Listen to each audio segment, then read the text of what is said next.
Brilliance Audio presents These Tangled Vines by Julianne MacLean, performed by Carlotta Brenton. The telephone rang and woke me from a dream. I must have been deep in the REM cycle because I was cognizant of the ringing, but I believed it was part of the dream, so I chose to ignore it. It was not until at least the fourth ring that I finally opened my eyes. Rolling to my side, I flung an arm across the bedside table, picked up the telephone, and pressed the talk button. "Hello?" A woman with a thick Italian accent replied, "Buongiorno. I am looking for Fiona Bell. Is this the correct number?" Blinking a few times into the murky dawn light, I sat up to lean on an elbow and squinted at the clock. It was not yet 7 a.m. "Yes, this is Fiona." "Ah, bene," the woman replied. "My name is Serena Moretti, and I'm calling from Florence, Italy. I have news for you, Fiona, but I am afraid it's not good." Inching up against the headboard, I pressed my palm to my forehead and squeezed my eyes shut. If this woman was calling from Italy, it could mean only one thing. This was about my father. My real father, the one I'd never met. "What is it?" I asked, still groggy from sleep and struggling to rouse my bleary brain.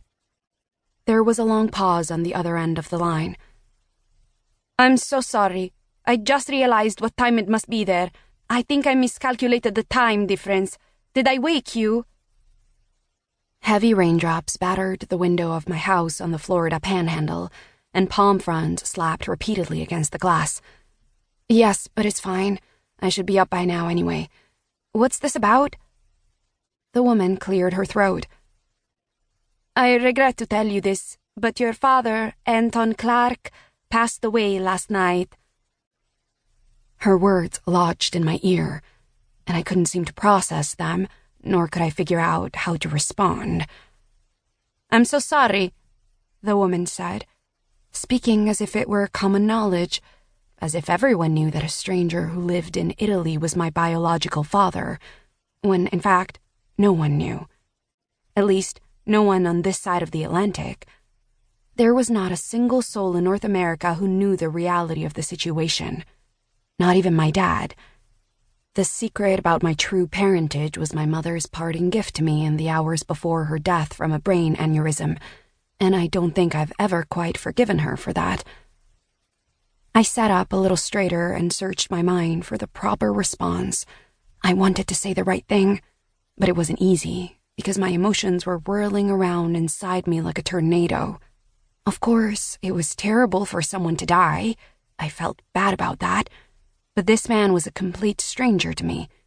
I knew nothing about him except that he had impregnated my mother when she and my dad spent that terrible, tragic summer in Tuscany 31 years ago. I had no idea what happened between my mother and this man, because Mom was heavily medicated and unable, or perhaps unwilling, to go into detail when she dropped that bomb on me. She was close to death, and she must have known it. "Don't ever tell your father," she had said. "He thinks you're his, and the truth would kill him." So there it was.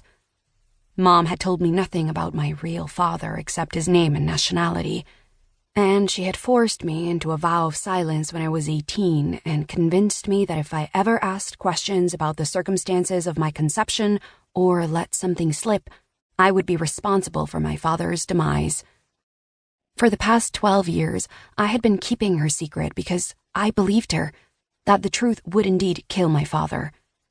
I still believed it, because with Dad's health issues, every day was a challenge as well as a blessing. That's why I had buried my mother's secret deep in the darkest hollows of my consciousness.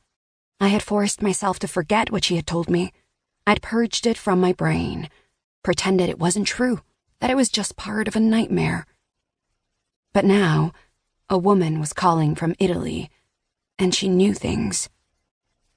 "I'm sorry to hear that," I said. "What happened?" "It was a sudden, massive heart attack," the woman explained. "He was gone before the paramedics even arrived, and there was nothing they could do. I hope it will give you some comfort to know that he went quickly. He was in his own home. He wasn't alone. I swallowed uneasily. I see. His own home. That made him seem real to me suddenly. An actual, physical person who had existed all my life, but now he was gone. Just like that.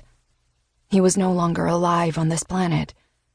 He would be lowered into the ground, buried, and not just figuratively in my consciousness. I would never lay eyes on him.